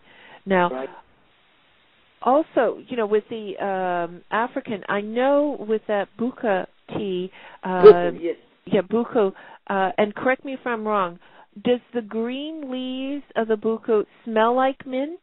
Yes. It's so aromatic, honey. I cannot describe it. The smell. Right. I know you've given me a sample of it when it just came in, and you had it in a Ziploc bag for us to experience over here. And I will say to our audience, when you have the mixture of the dried with the green fresh ones, fresh leaves, the green fresh leaves do smell like mint, and it makes the most delicious combination of like a mint flavor with that. Very, very mild. Yes. Very nice. And why I say bringing out the aspect of the mint is that mint, as with lemon, has a very, very natural benefit to the lymphatic system, so it allows it to drain. It allows it to drain out any of these pollutants that are in there, and you will see the change within your body even within an hour of drinking or experiencing this product. At least I have, with my own body. Right. Yes. That way. You have the effects right away. You definitely feel that something is unique, and your body reacts to it. Right, and that has always been a good key with anything. If it's working, don't break it, and if it is doing its aspect of healing or what it's supposed to do, the quality that it's supposed to do or characteristic, you reap the benefit of it, and then you share that knowledge with other people. So it's very important that you've done major accomplishments in bringing something that was not even aware 11 years ago to the United States, making the awareness and showing it by even expanding with the African spices and also with these new fruits that are coming out. So this is like kicking in now. People love to try it for $8 or to see immediately that it's better than anything else that is in the market to help you with the weight loss. Right, and that's the thing. And so many right now. I even had a call earlier today that they had to a person had to cancel an appointment because their sister had stapled their stomach, with bypass. Yes. Not bypass, but meaning for weight loss. and it ended up the stomach started to seal together, so that then they now have to go for surgery in that next week.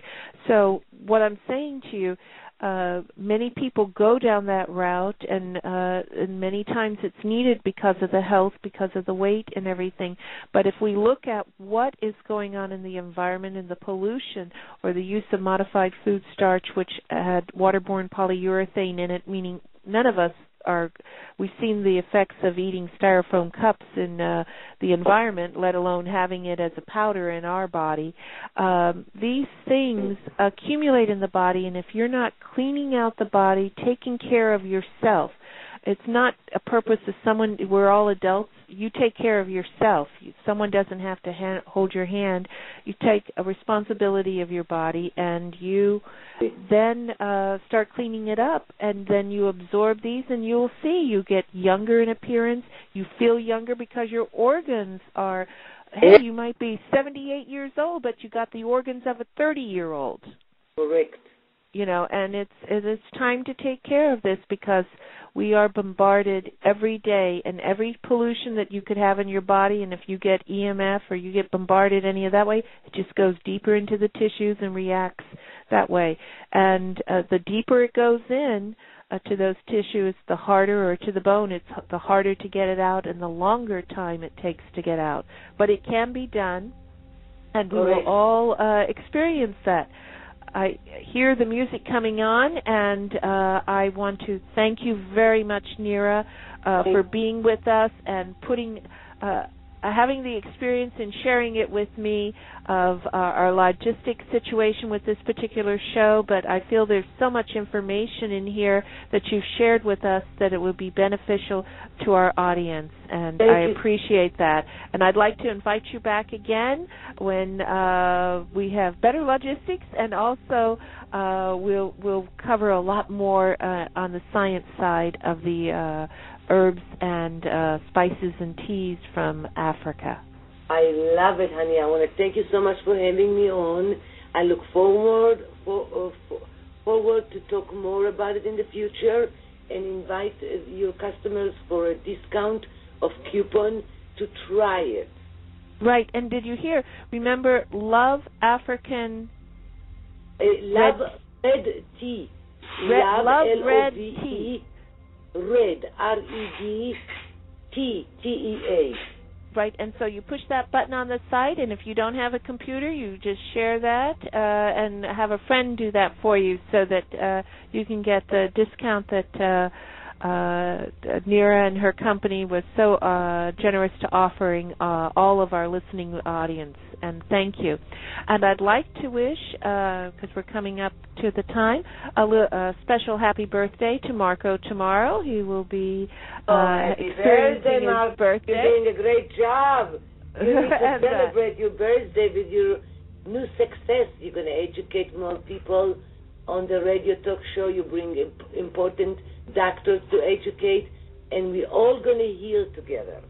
Right, that's the whole thing, and we're right now using this radio show as our ether so that the voice can go around the world, and it's a neat thing. I use the internet like a library, so I'm enjoying this, and I appreciate everyone that's helping me, and also our guest.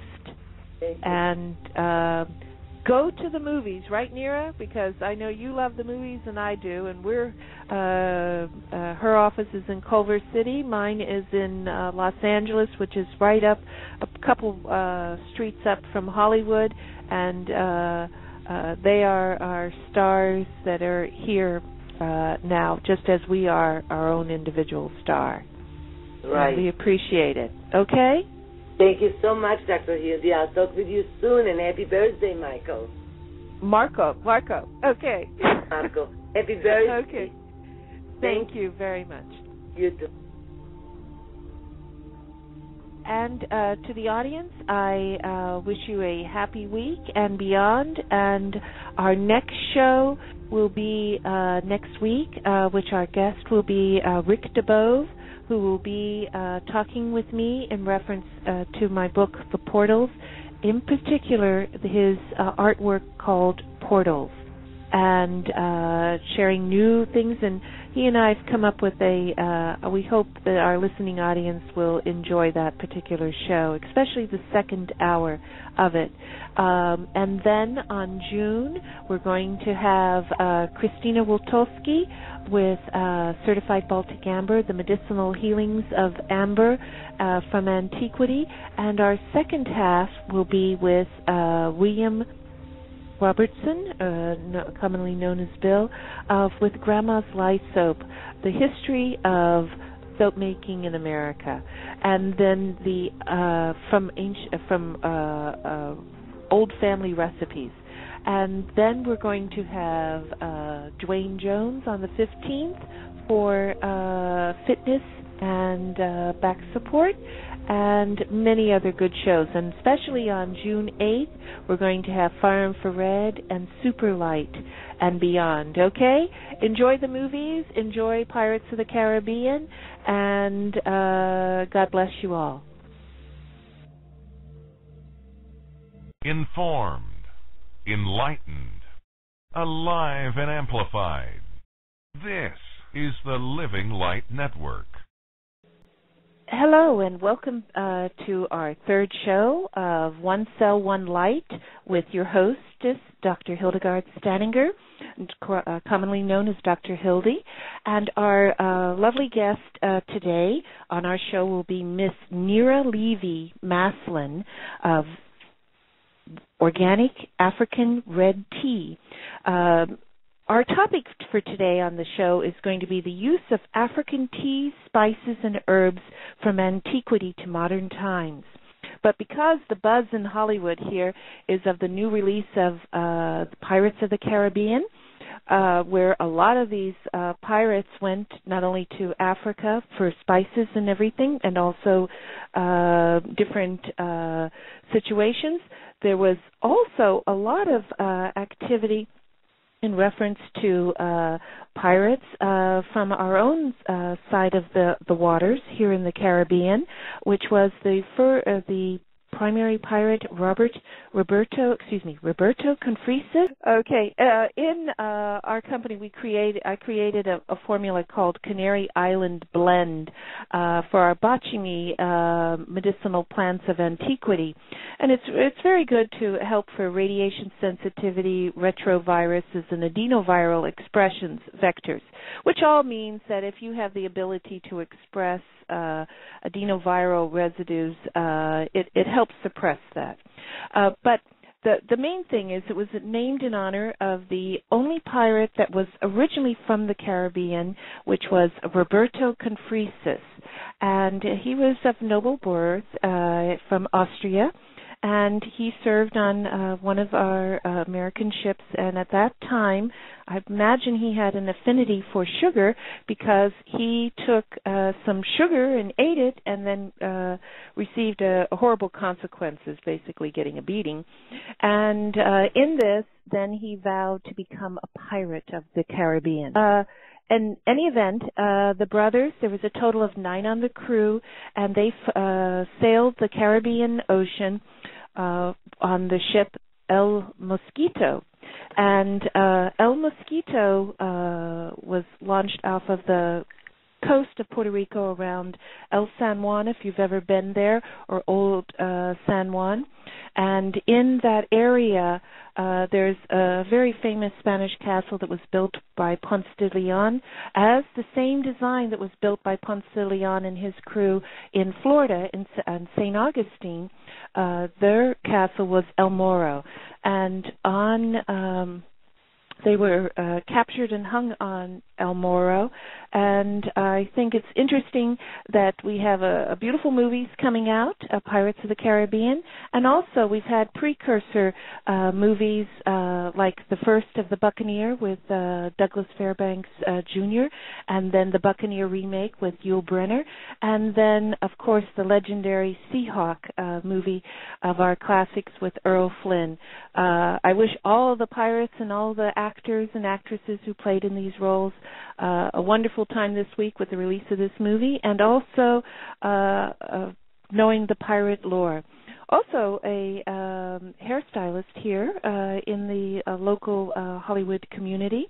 Antoinette Parker is very famous in doing hairs for black entertainers and also other celebrities like Britney Spears and other individuals. And she did a lot of the work on the extras for Pirate of the Caribbean. I'm not just going to just ramble my audience. We have on these spices as we're waiting for Nira. There are two main books that are very good for follow-up after we make contact with her. And one of the books is The Black Cumin, which is about the black cumin seed, which is a magical Egyptian herb for allergies, asthma, and the immune disorders.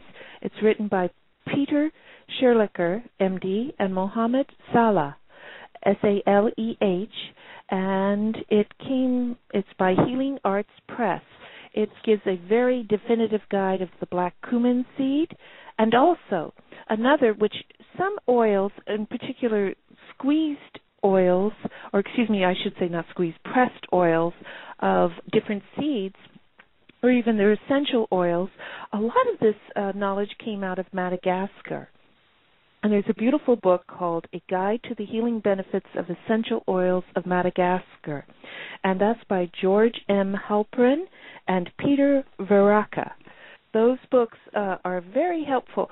It's interesting to know that the flower of the black cumin seed, the flower is very similar to a vine that grows native in Florida and other areas of the South and also in tropical areas, known as the passion flower.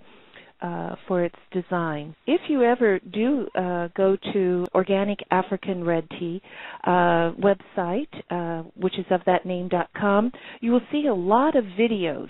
And in particular, the videos also show of how they select the teas and also how they harvest it.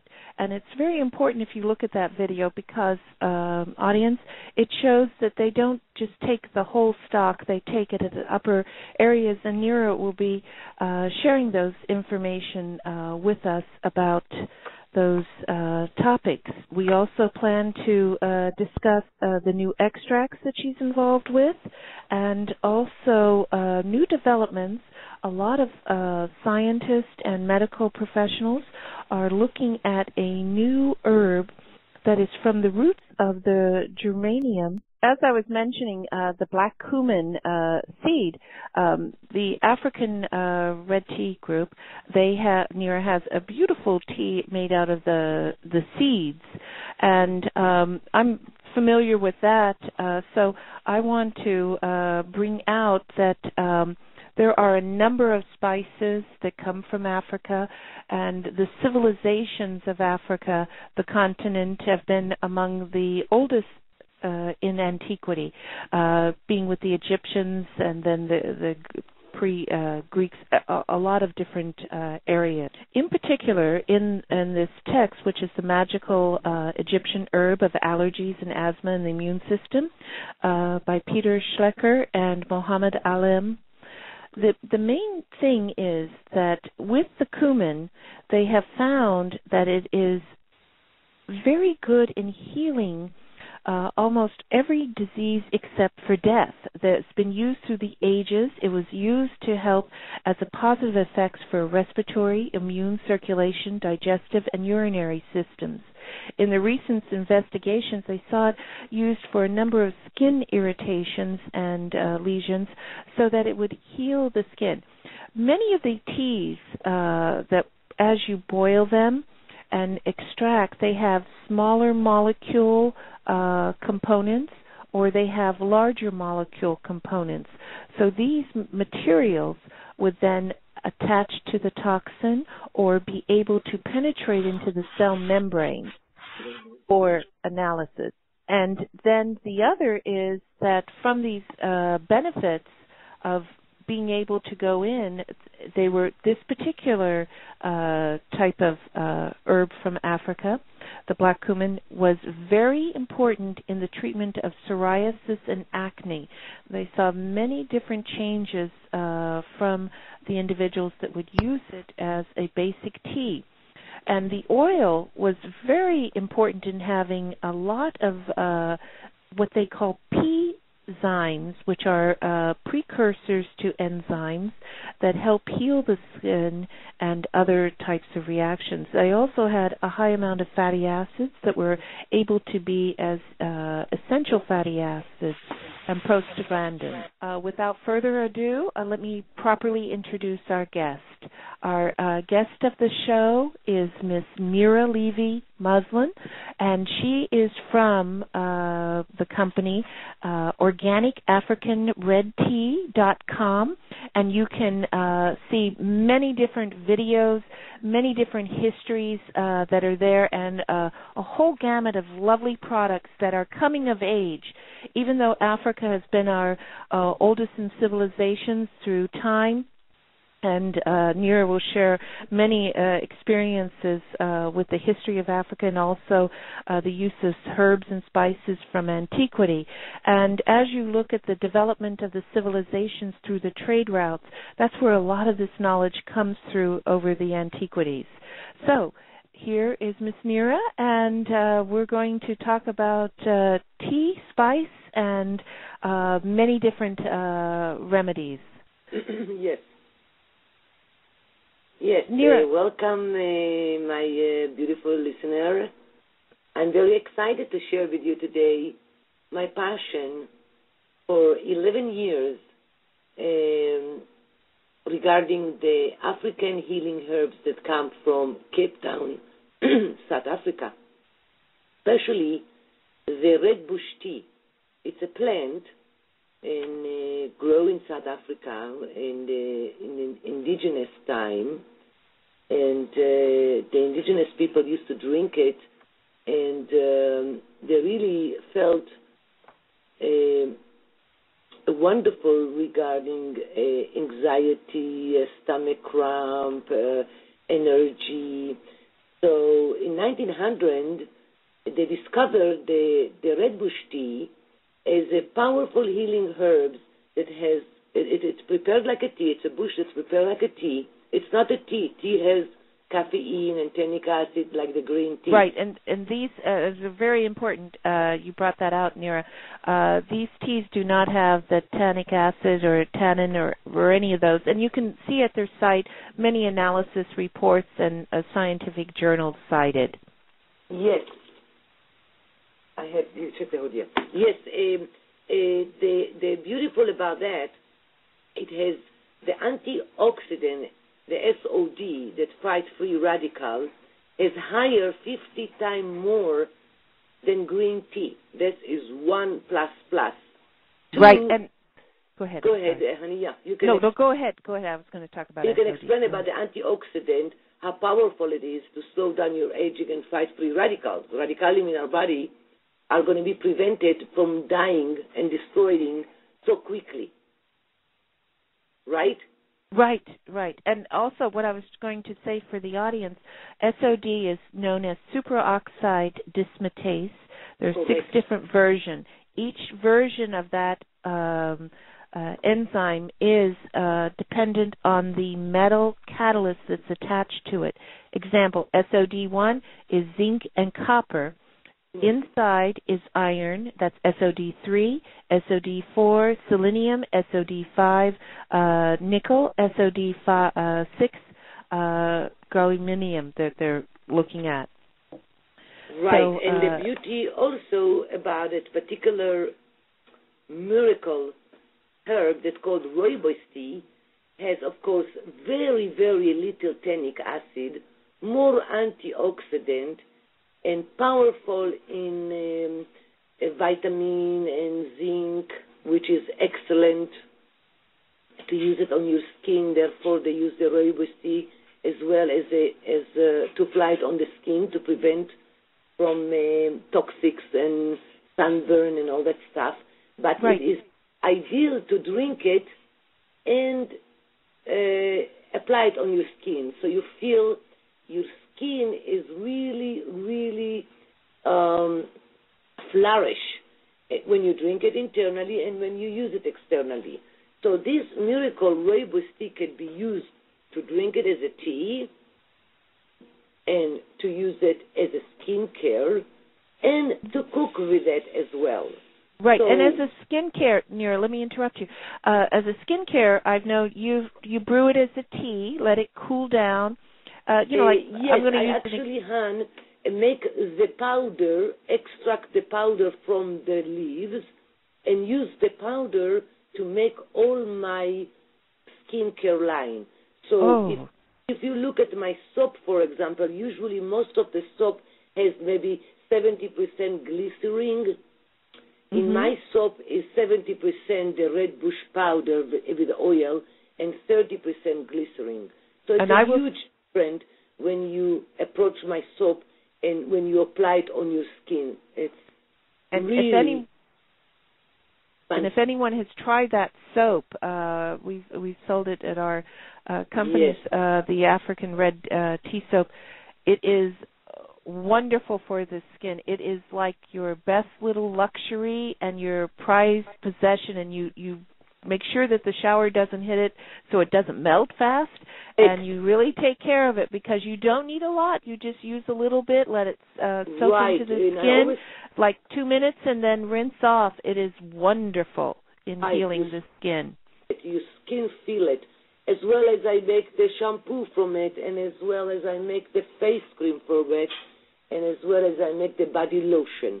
Right. And it's important for our listeners to know that when you have pure ingredients that are cared for and also watched, from the production side as any company owner does, but also the quality of what the company cares about their products and puts the love into it, as I call it, it's totally amazing how individuals react to those products, and meaning in expressing what is coming out from their body and healing and the response to it.